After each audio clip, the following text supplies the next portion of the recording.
Welcome to the Courageously Candid Coaching Podcast. I'm Matthew Radley, CEO of MRA Executive Coaching, and this is the podcast where we say it as it is, where we are courageous and candid combined.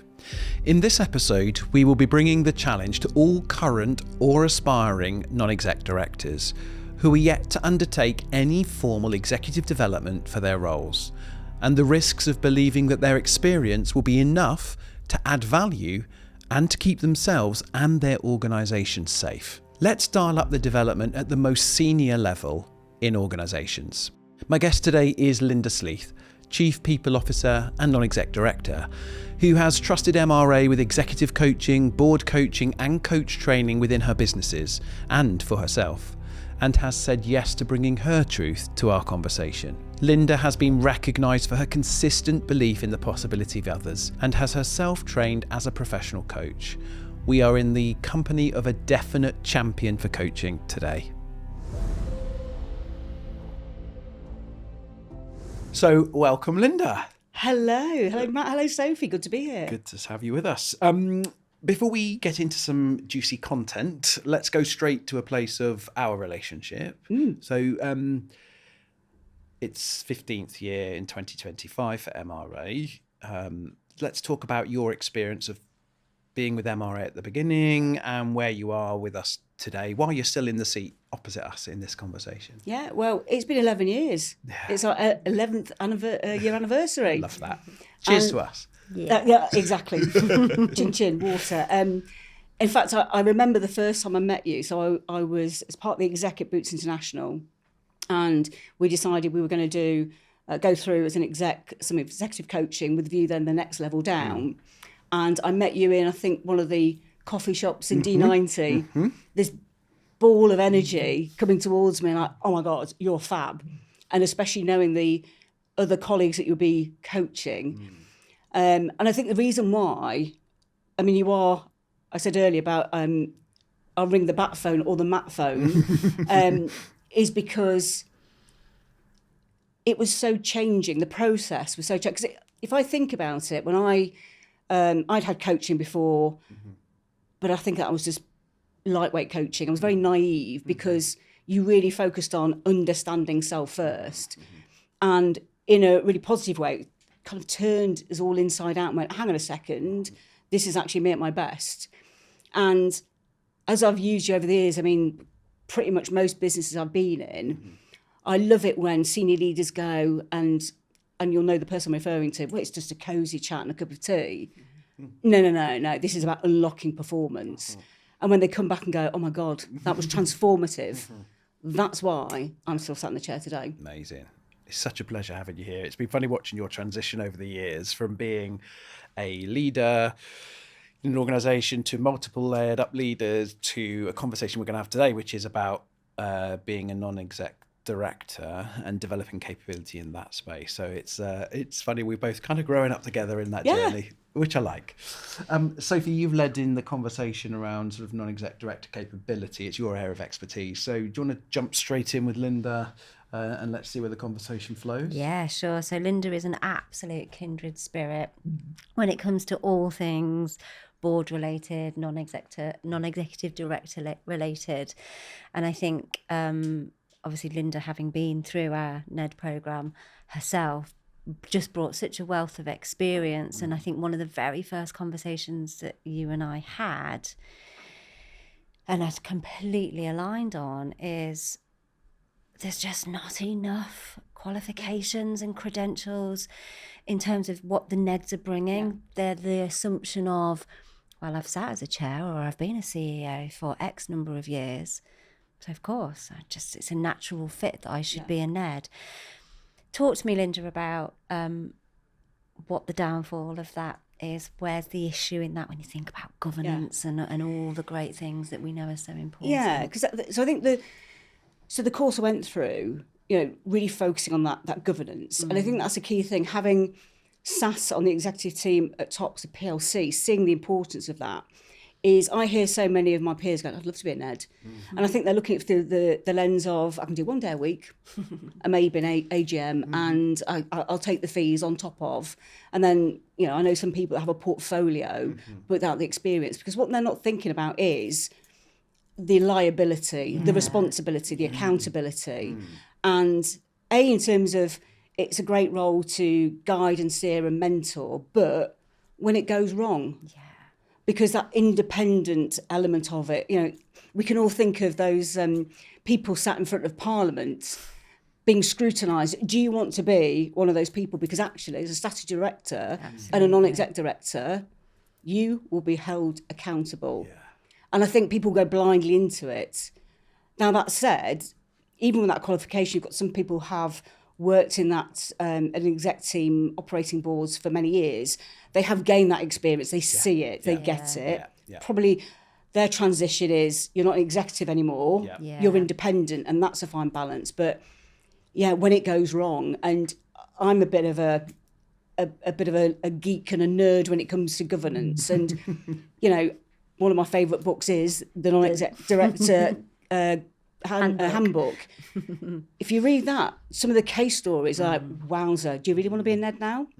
Without understanding that first and doing your due diligence. Yeah, I mean, it's interesting as well, because I guess we're talking around your experience of developing as a NED and that of others.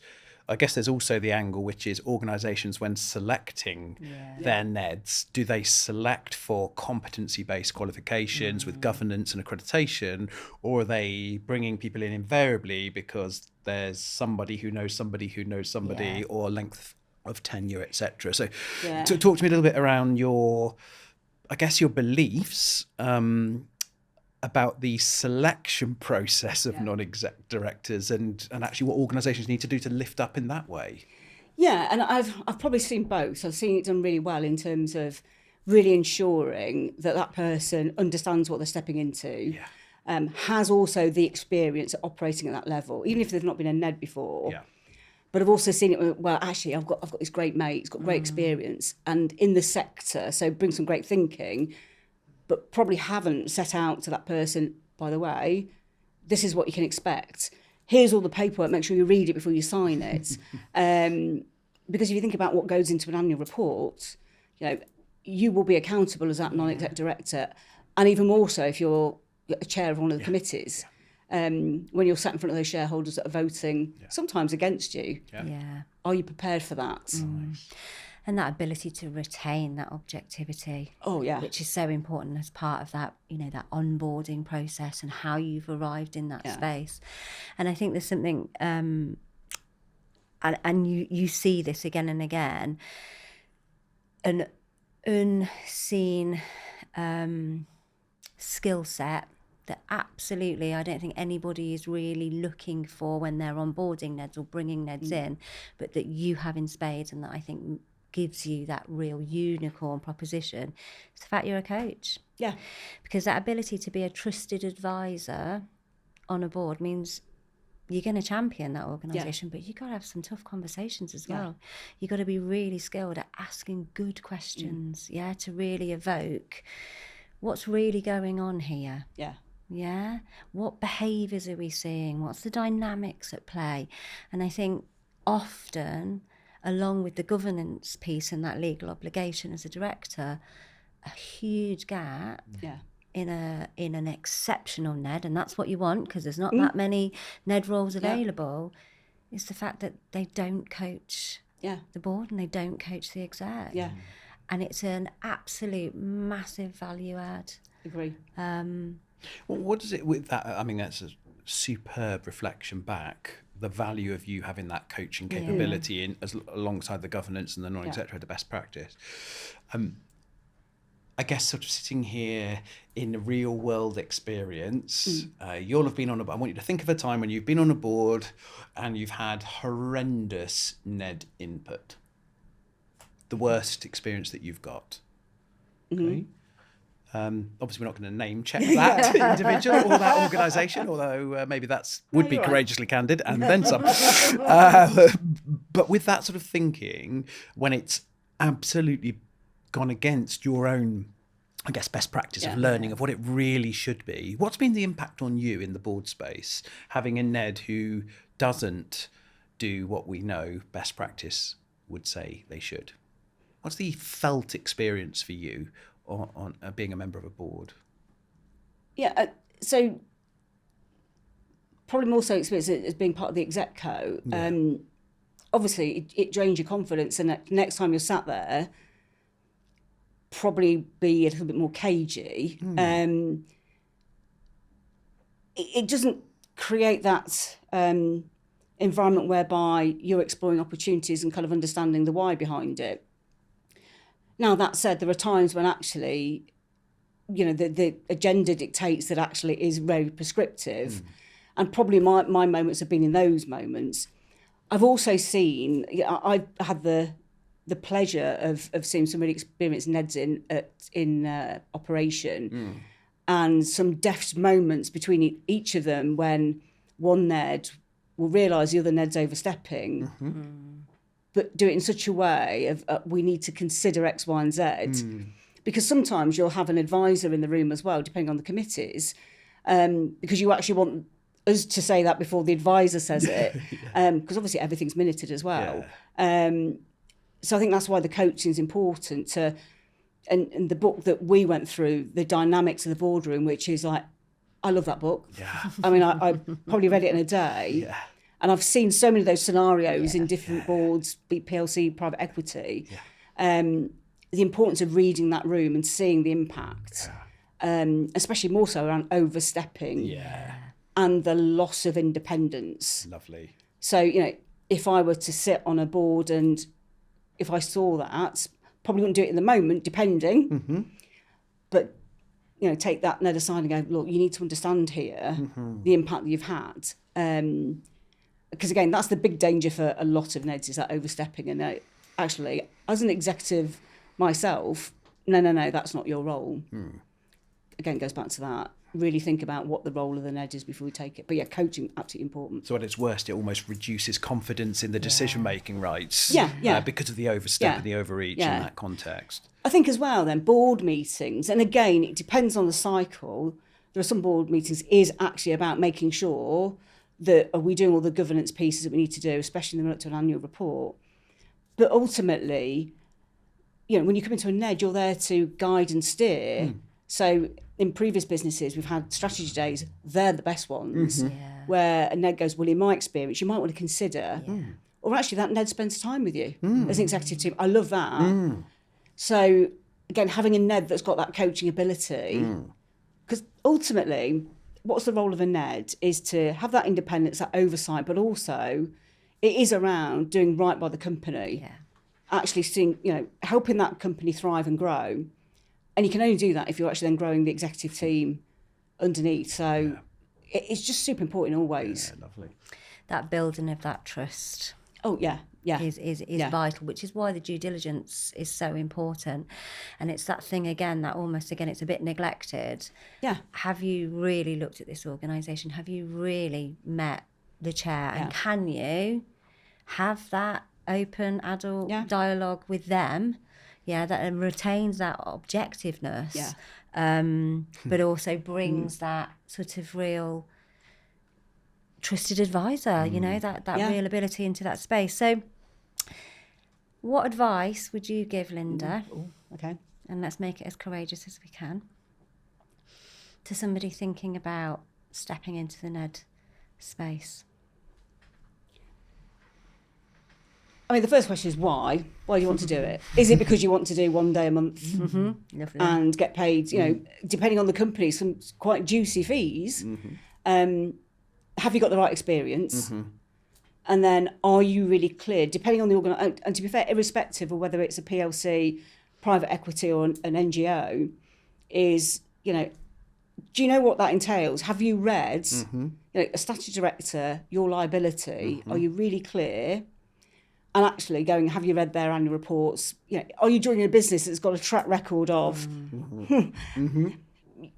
that might be bad personal PR for you for joining that organisation. So all those questions, probably not dissimilar to any role that people want to go for, but more so going, again, and I use this in in sort of general day-to-day with employment law going, well, imagine you're sat in a tribunal and you're being questioned by the opposition's barrister or the judge on the panel.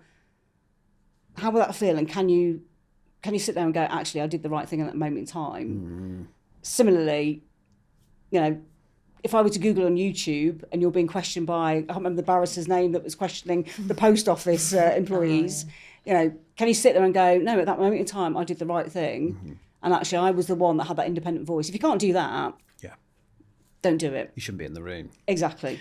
So doing the right thing Yeah. by accrediting well, fulfilling competency, fulfilling law, etc. Yeah. You've been through a formal accreditation Yeah. to become a non-exec director, which built within it a coaching capability assessment.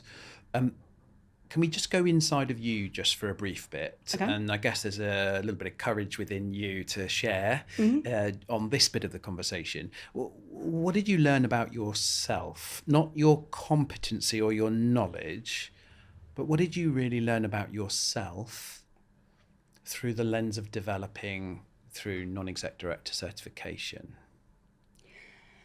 Good question, because I actually thought that piece would be easier, given the fact I'd obviously gone through the programme with you many moons ago. And again, for me, coaching isn't just a one-off.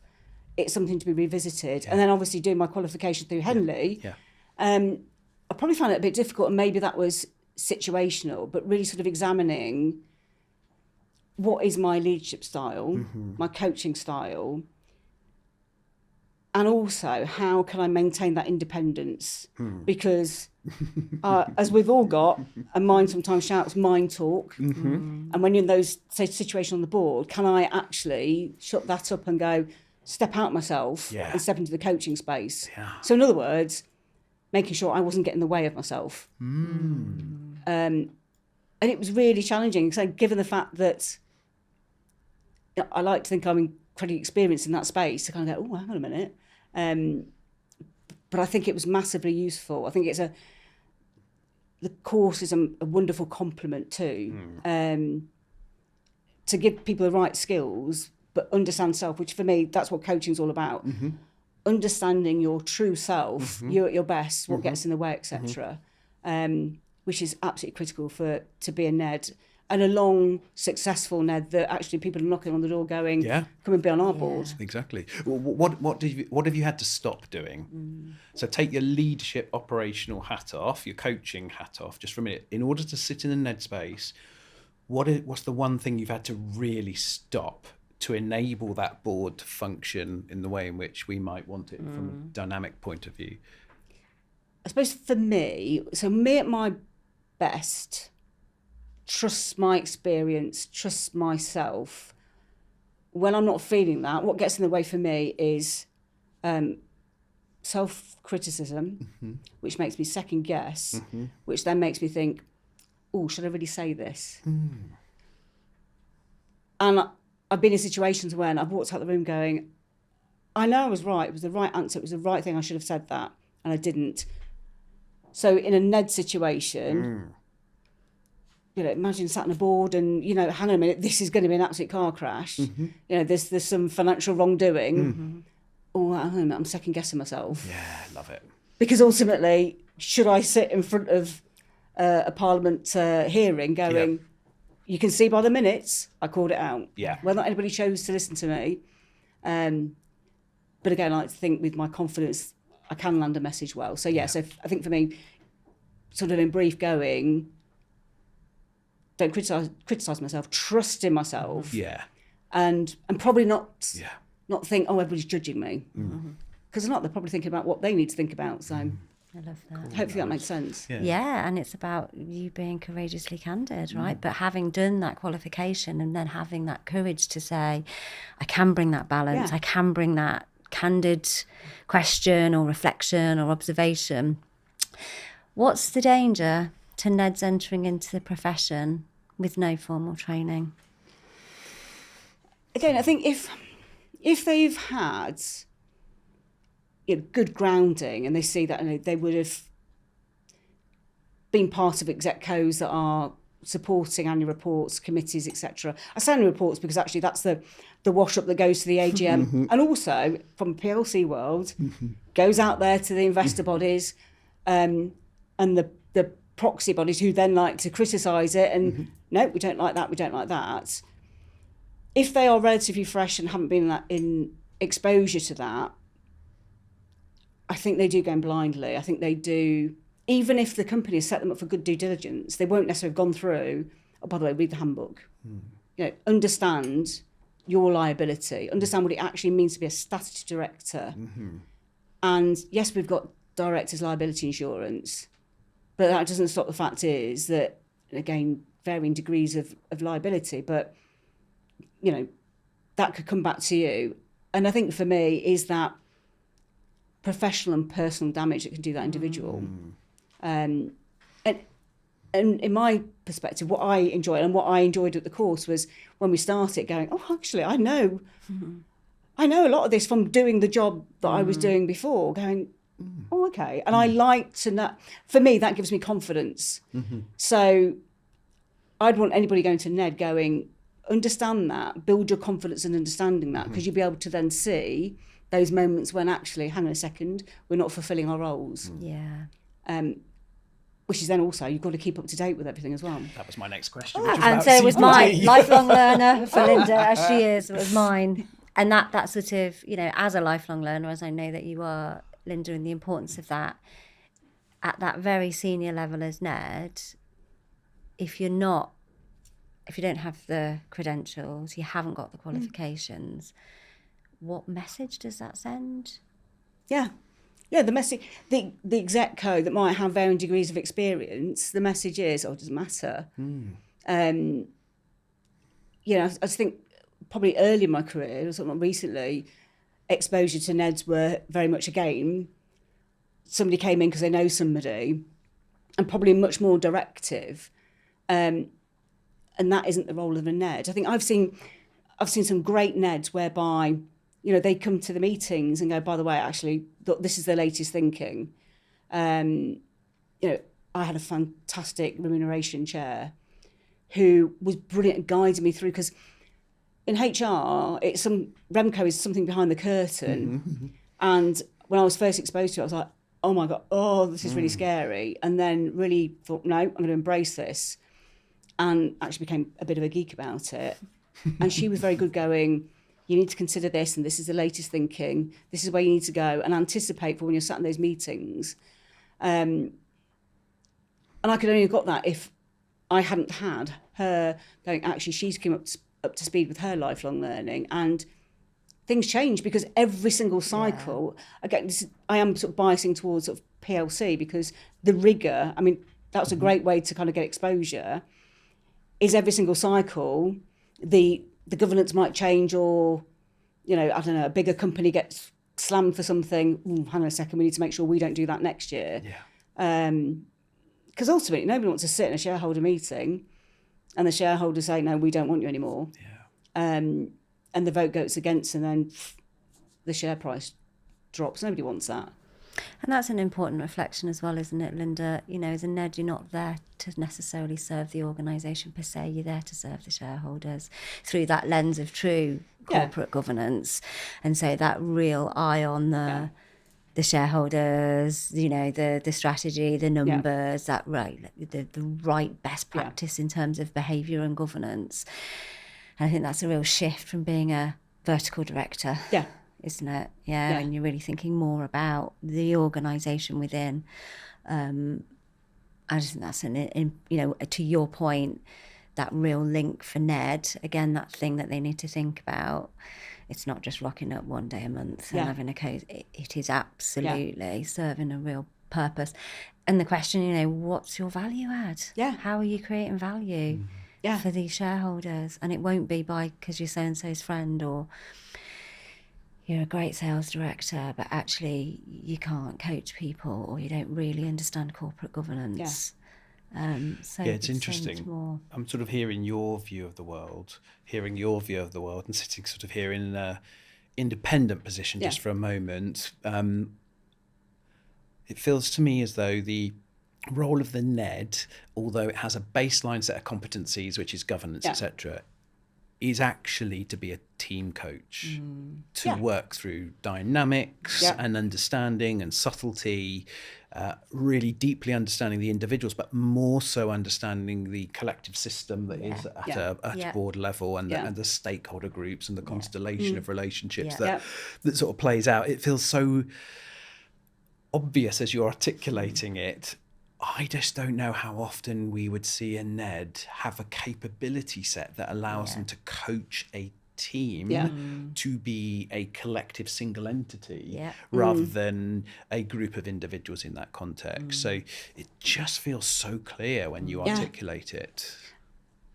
And there's probably some out there, but you're right, because I think if you think about, there are a lot of chairs out there, because again, the chair at times has to not overstep as well, because for certain committees that you're just part of that committee, you're not on that committee.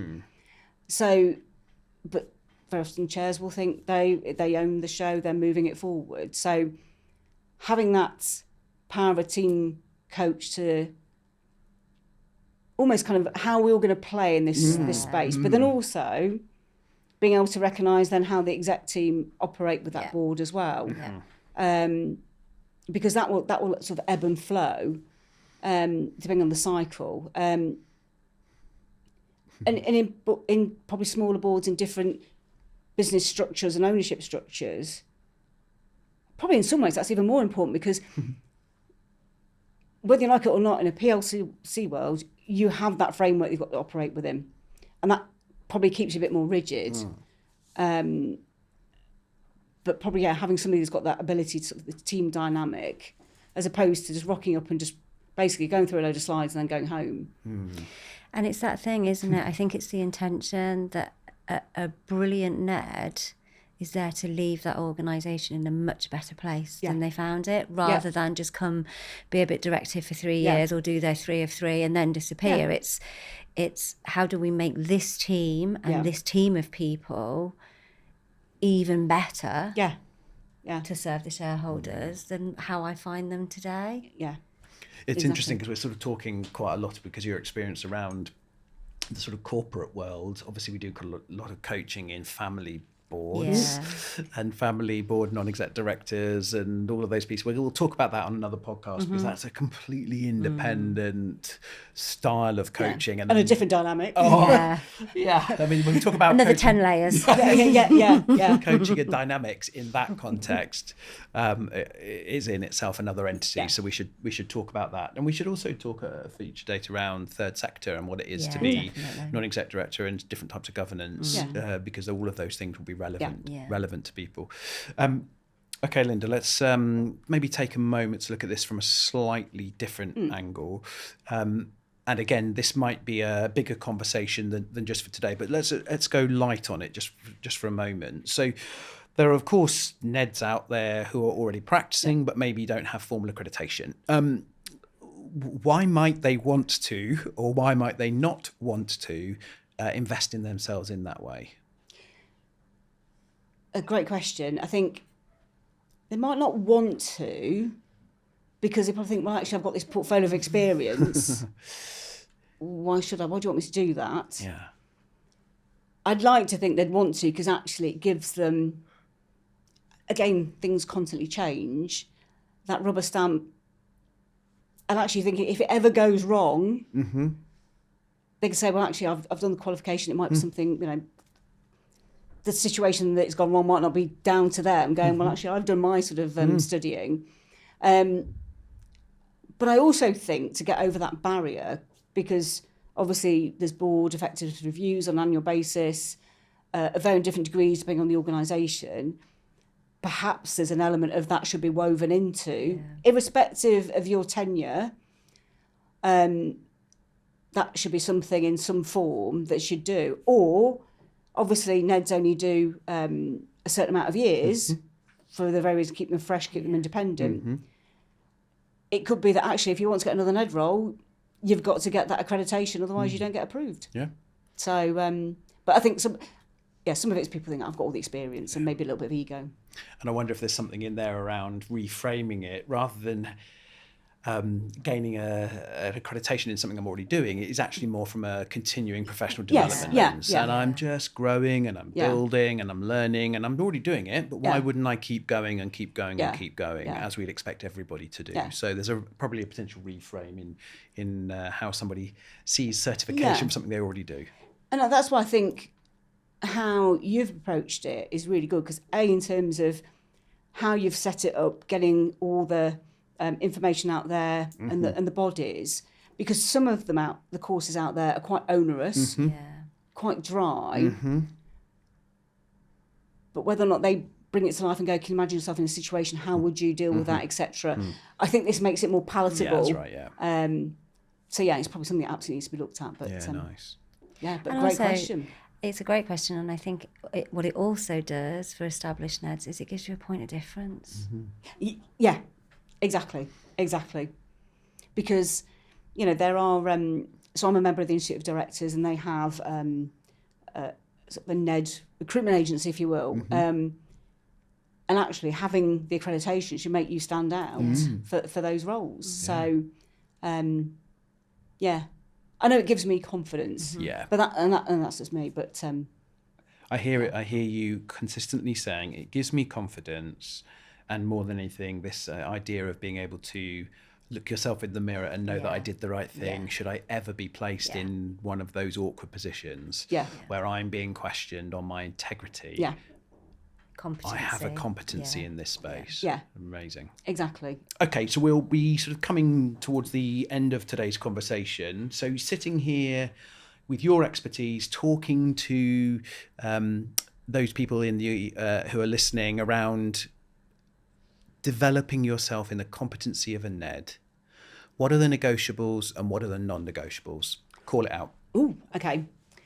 Well, the non-negotiables are being really clear that you understand the governance in whatever framework that you're in, whatever organisation, but keeping on top of that, because that will change. And also read around, look at other organisations. There's so much stuff that's available out there, so always do that. That's really, really important. Are there any? Actually, good.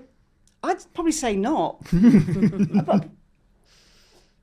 Because some of the non-negotiables might be as well what you actually want to get out of being a NED. And actually, one of your non-negotiables might be not working in that particular sector or with that kind of organisation. So I think, they're all non-negotiables. So what do you think, on a personal level, is your greatest strength that you bring into that NED space? I think because I've got that balance of, through the roles I've done, that I've got the geek experience. Because, and being a HR director, you've got to always have that in the back of your mind going, this could be a risk. But my coaching experience, and also I think the reason why I enjoy being a coach, and probably don't get as much practice as I'd like to, sorry Matt, I need to do something about that, is I want people to succeed. That's my natural default, is to, how can I help this person succeed? Probably don't always get it right. And I think as a NED, that's all about, I want this organisation to succeed. I want this board to succeed, this execco to succeed. So I step into it with a positive intent. And those moments where I go, really, we cannot do this, that's for the greater good, not because I'm like, well, actually, we can't do this because I'm being pedantic. It's, I want to protect and care for the business. So I think that's what I bring, those two skill sets, but with that positive intent to, how do we do right by everybody in the room? And I think that's what I try and do day to day in my role anyway. But Linda, that's brilliant. Is there anything, Linda, that you would like to say or share that you haven't yet shared? Well, no, firstly, thank you. I'm honoured and delighted to be here. It's a pleasure. Probably in terms of, I think, working with you and your coaches has been, genuinely, I'm not just saying this because one of the best things I've ever done. So meeting you that time, and actually, to be fair, I've got to give a shout out to Claire Screeton, because actually she was the one that introduced me to you. Knowing that I can go to you and go, I'd like to do this. You're continually growing your offer, but also those moments when I might just have a check-in And I come off that call and go, actually, that was really helpful for me. Because you don't go, right, that's a coaching framework. They're the fees. And if you want the emergency service, it's this.